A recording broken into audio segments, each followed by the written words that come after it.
I felt the heat of the reception lights before I saw the camera turn toward me. The videographer, calm, smiling, oblivious, lifted his lens as though inviting me onto a stage I had no desire to walk onto. A moment earlier I'd been adjusting a crooked centerpiece, trying to look busy, trying not to take my sister's comment personally. But her voice lingered in my mind the way a splinter lingers beneath skin. Try not to embarrass us. She hadn't whispered it. She'd said it with that airy confidence she reserved for moments when she believed the world favored her. And on her wedding day, maybe it did. Her dress held the room like a secret. Every glance slid toward her with reverence. She shone, and beside her I felt overly bright, overly visible, like I'd brought the wrong version of myself. The videographer approached gently, unaware of the tension vibrating beneath my ribs. "Whenever you're ready," he said. I could hear plates clinking, someone laughing too loudly, the band checking a microphone in the corner. My sister's bridesmaids drifted by in a flutter of satin, and for a moment I imagined they were currents I should let myself float into, anywhere but here. I cleared my throat and nodded, signaling that I needed a second. I didn't have a speech prepared. I'd planned to make something brief during dinner, something safe and general, the kind of toast that could slide past unnoticed.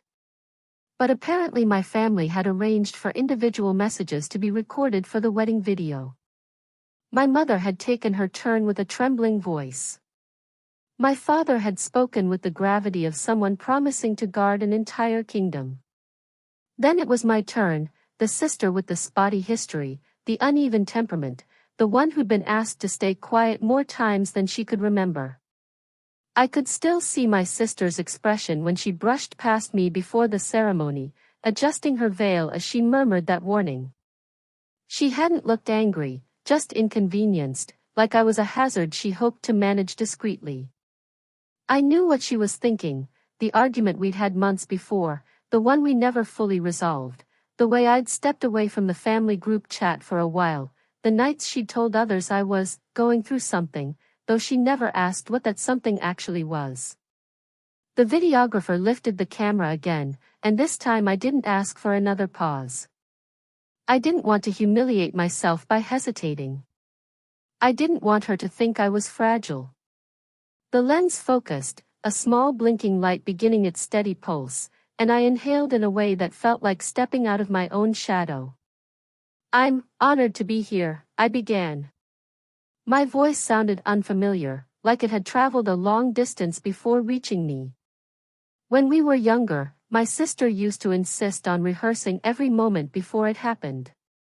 Playing wedding when she was 7, writing scripts for our pretend ceremonies, making sure everything looked the way she imagined it should.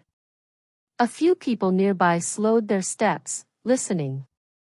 It wasn't my intention to draw attention, but the room had a way of tightening around the camera's gaze. "She always knew what she wanted," I continued. "She had a plan before any of us realized life could be planned at all. And I think that's what I admire most about her now, that certainty, that ability to see a future and walk toward it even when the path is uneven." As I spoke, something eased in my chest, not because the words came easily, but because they weren't false. I had envied her, yes, but envy and admiration sometimes share a border so thin it's hard to know which side you're standing on. Still, beneath every sentence lay the quiet ache of distance. Memories surfaced, her turning away when I cried after our mother scolded me, her dismissing the boy I'd liked in high school as a predictable mistake, her telling me recently, when I'd tried to talk about my anxiety, that I should focus on being grateful instead. These weren't crimes, but they left marks all the same. "I hope," I said, steadying myself, "that marriage brings her someone who listens the way she listens when she chooses to. Someone who sees the fierce, loyal parts of her that the rest of us sometimes miss." My throat tightened. I knew the line was risky. Those last words, "when she chooses to," felt like pebbles sewn into a dress. Subtle, but present. The videographer didn't react, and maybe that was why I kept going. And I hope she feels safe enough to let people in, even when it's easier to control the narrative. Because the people who love her aren't here to judge her. We never were. My hands shook, just slightly. Not enough for anyone to notice, but enough for me to understand that I'd stepped across some invisible threshold. I wasn't insulting her. I wasn't exposing secrets. But I was speaking from a place that wasn't perfectly polished, and I knew she would hear it later, after the wedding, when the edits were complete, when the celebration had already been preserved in a curated sequence of moments. I finished with something neutral, something gracious, something that wouldn't raise alarms. When the camera light blinked off, the room exhaled around me, returning to its previous rhythm. I nodded to the videographer, thanked him, and took a step back. Across the room, my sister was laughing with her new husband, each of them framed by the warm gold of the venue lights. She looked radiant, composed, exactly as she wanted to appear. She didn't see me. She didn't know what I had said. But someone else had been watching. My aunt, sharp-eyed, perceptive to a fault, approached with a slow, deliberate stride. "That was honest," she murmured, not unkindly. A ripple of unease traveled down my spine. Honest was not the word families used when they meant safe. I forced a smile, but inside, something had started to shift. A tremor of anticipation. A warning that my small, careful words, offered gently, spoken quietly, might echo louder than I intended once the night was over. And for the first time all evening, I wondered if my sister's fear of me embarrassing her wasn't rooted in who I used to be, but in something she sensed I was finally becoming. Something she couldn't control. My aunt didn't say anything else. She simply touched my arm as though confirming I was solid, present, capable of causing real impact. Then she floated back toward her table, leaving me suspended in the moment she'd punctured. The music shifted into something soft and predictable, and the guests gravitated toward the dance floor with the slow enthusiasm of people who knew the night still had hours to go. I slipped away to the hallway outside the ballroom, needing air that wasn't thick with perfume and expectation. The carpet muted my footsteps. A distant laugh echoed from the restrooms, then faded. For a moment I stood alone with the muffled pulse of the celebration behind me, wondering why my heart felt unsteady, as if the speech had taken more from me than it had offered. I wasn't afraid of what I'd said. I was afraid of what it revealed, about the gaps between my sister and me, about the years we'd spent pretending those gaps were minor, about the ways I had learned to edit myself so she wouldn't be inconvenienced by my presence. I leaned against the wall and closed my eyes, letting the weight of it settle. The door opened behind me. Light from the ballroom spilled across the patterned carpet, followed by a familiar scent, hairspray, jasmine, the faint trace of the bridal suite. My sister stepped into the hallway, her heels tapping with precise rhythm. "There you are," she said, not accusing, not warm, just searching. I straightened and offered a polite smile, the kind that resembled a shield more than an expression. Just needed a breather. She studied me with the same critical tenderness she'd used when adjusting her veil earlier, as though my existence required fine-tuning. "They told me you finished your video message." Her tone remained neutral. Neutral for her was worse than anger. "Yes." She paused. "Was it nice?" The question held a quiet tension. Not because she feared cruelty from me, she'd always assumed I was too soft for that, but because she feared anything unpredictable. Anything unscripted. "It was honest," I said. The muscles around her eyes tightened. "Honest how?"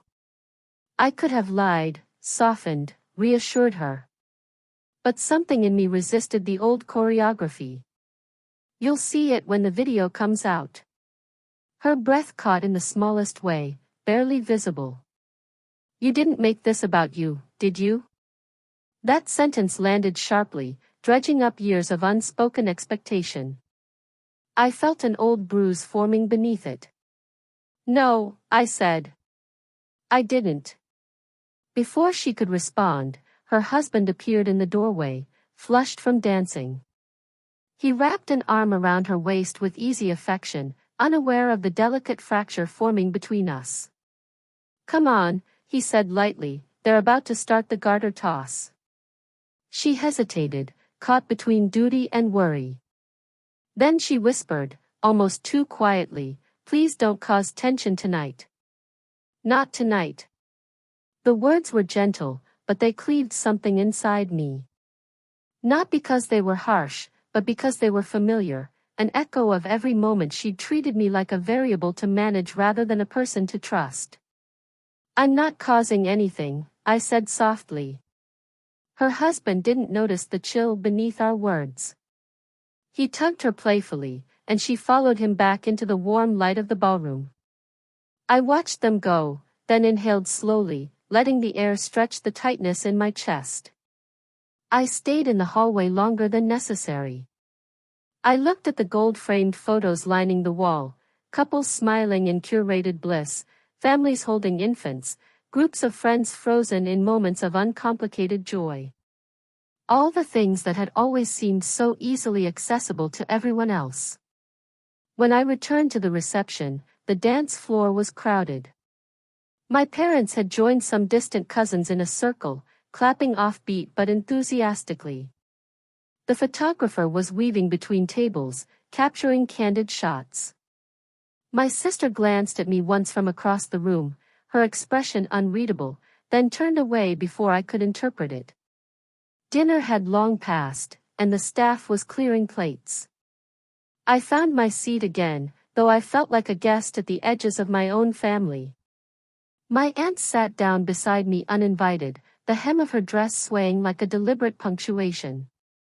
You said something true, she murmured. People don't always appreciate that. I tried to laugh, but it came out thin. It wasn't meant to stir anything. Truth rarely is. Her gaze drifted to the head table. Your sister has built her life on symmetry. You have not. Sometimes the asymmetrical one unnerves the one who expects neat lines. I didn't know if she meant to comfort me or warn me. Maybe both. The DJ made an announcement, pulling attention toward the far corner of the room where a screen had been set up. Guests turned, curious, and a murmur traveled through the crowd like a slow-moving ripple. We have a special treat, the DJ said. A preview of the wedding video, just a short montage from earlier today. My pulse stuttered. I looked instinctively toward the videographer, who seemed both proud and oblivious. My sister lit up, delighted by any opportunity to showcase what she had orchestrated. She squeezed her husband's hand and leaned forward. I felt the shift in the room before anything appeared on the screen, the tightening anticipation, the shared breath of dozens of people waiting for curated beauty. The montage began with soft piano music. Aerial shots of the venue. Slow-motion fabric. Hands adjusting cufflinks. My sister stepping into her dress with orchestrated grace. Guests sighed at how cinematic it looked. Then came the individual messages. I hadn't expected them to include any tonight. I hadn't expected my words to be part of this small, unplanned screening. And when I saw my own face appear, lit by reception lights, eyes uncertain, I felt something cold bloom in my stomach. My voice filled the speakers, steady but edged with vulnerability. The room quieted. The subtle tension beneath my words, words I had believed were contained, now unfolded across rows of watching faces. When I reached the line about her listening, when she chooses to, I heard the shift. A soft tightening. A shared glance. My sister's spine straightened. Her fingers loosened from her husband's hand. I watched her expression as she listened to me, a version of me she hadn't prepared for, one she couldn't interrupt or redirect. She didn't look angry. She looked exposed, as though someone had pulled back a curtain she'd spent years reinforcing. The clip ended. Applause rose politely, automatically, but it felt hollow, like hands striking in an empty auditorium. My sister didn't move. I saw her inhale sharply, then stand. She excused herself from the table with a brittle smile that fooled no one. Her gown skimmed the floor like a ripple in fabric trying to outrun the weight of a moment. She didn't look back at me. But everyone else did. And that was when I understood the quiet fracture I had sensed from the beginning, the one she feared, the one I had tried so hard to avoid, had finally, inevitably, opened. I didn't follow her immediately. The instinct was there, old, reflexive, trained into me through years of smoothing the edges she refused to touch, but something told me to wait. The room was still reacting, adjusting, realigning its sense of what had just happened. Guests began speaking softly, plates shifting, chairs scraping. Each small sound carried its own interpretation of my words, their own assessment of who had been wounded and who had done the wounding. My father avoided my eyes. My mother pressed a napkin between her fingers as though trying to erase the moment by sheer will. My aunt, however, watched me with a calm that felt almost like permission. "She'll want a moment," she said. "Let her have it." But the moment stretched, and the space she'd created by leaving the room felt heavier with every passing second. Eventually I stood, ignoring the way conversations dipped as I walked past. I slipped into the hallway, then toward a side exit where cool air seeped in under the door. I found her outside near the service patio, her back to me, shoulders rigid. The fabric of her dress shimmered under the yellowed security light, but the elegance it carried inside the ballroom had dissolved out here. She looked smaller, suddenly, as though the dress belonged to a version of her she couldn't access anymore. "I didn't know they'd show it tonight," I said. My voice didn't echo, the air was too heavy. She didn't turn. People were staring. They always do at weddings. Not like that. I moved closer, keeping enough distance that neither of us felt cornered. "I didn't say anything meant to hurt you." "You implied," she whispered, "that I only listen when it pleases me." I didn't respond right away. It wasn't because I didn't have an answer. It was because I knew the truth sat too close to both of us, and naming it might break something neither of us could repair. She wiped beneath her eye as if a single tear threatened to undermine her entire expression of control. "Do you have any idea how hard I worked for today to be perfect? How many months I spent making sure everything was exactly right? And then you, of all people, say something that makes everyone wonder if I'm unkind." Her voice cracked on that last word, not out of guilt but out of fear. A fear that the narrative she had curated could be punctured by the simplest admission of imperfection. "I didn't call you unkind," I said softly. "I said you choose when to listen." She finally turned, her face illuminated in uneven light. "Is that supposed to make me feel better?" "It wasn't meant to make you feel anything. It was meant to be honest." "Honesty," she said, "is not always a virtue." Her voice held the same temper she used when a seamstress misplaced a stitch or when a caterer delivered bread that wasn't the exact shade she wanted. But beneath that irritation, there was something unfamiliar, fear, or perhaps the first tremor of recognition. "You think I'm controlling," she said.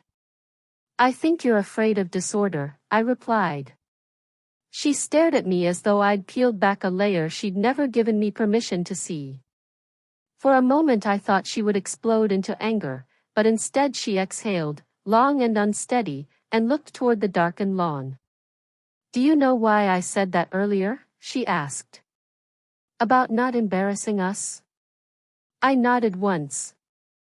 "Because you think I'm unpredictable." Because I've never known what version of you I'm going to get, she corrected, her tone softer than before. And because you've grown distant.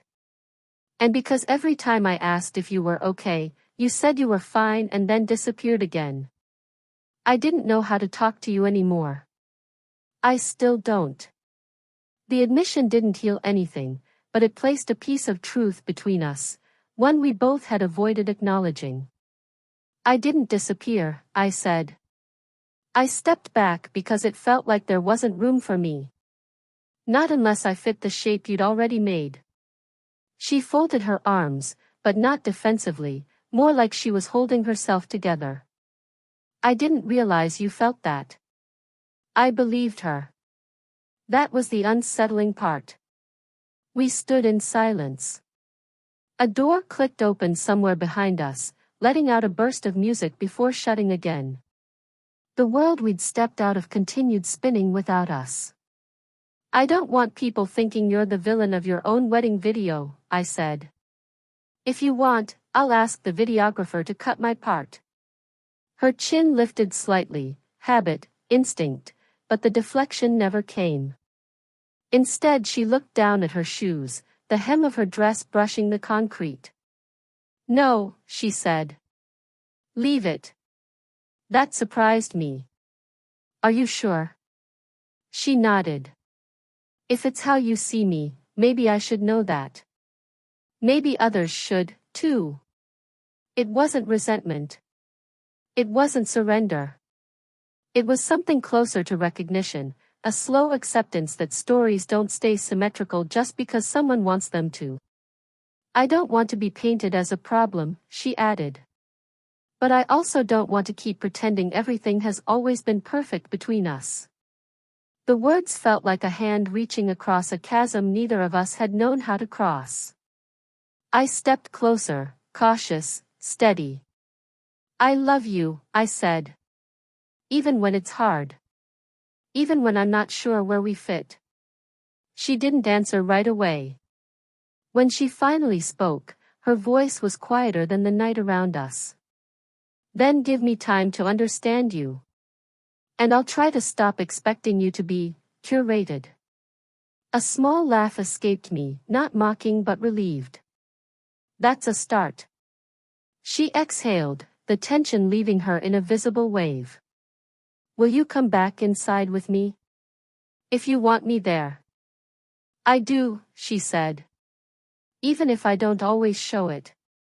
We walked in together, not holding hands, not transformed, not magically repaired. But aligned, in a way we hadn't been in years. People inside glanced as we entered, their curiosity simmering beneath polite expressions.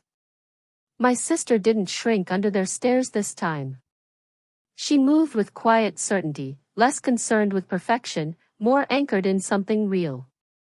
At the head table, her husband reached for her hand, and she took it without hesitation. She didn't look at me for reassurance. She didn't need to. The music swelled again. The lights softened. The celebration resumed with a kind of ease that wasn't present earlier, a looseness that comes when the truth, however uncomfortable, has finally found its place. I returned to my seat, feeling not triumphant, not vindicated, but steadier. The fracture between us hadn't vanished, but it no longer felt like something to fear. It felt like something acknowledged, something we could work around instead of pretending didn't exist. As the night unfolded, the videographer passed by once more, adjusting something on his rig. He offered a nod, an unintentional bookmark in the story the night had become. Later, as the final song played and guests began drifting toward the exits, my sister caught my eye across the room. She didn't smile. She didn't gesture. She simply nodded. A small, unmistakable acknowledgement that the narrative she had once tried to control had widened to include both of us, as we truly were, not as she wished we appeared. And for the first time that evening, I felt like I wasn't standing at the edges of my own family. I was part of it. Not perfectly shaped. Not rehearsed. But real.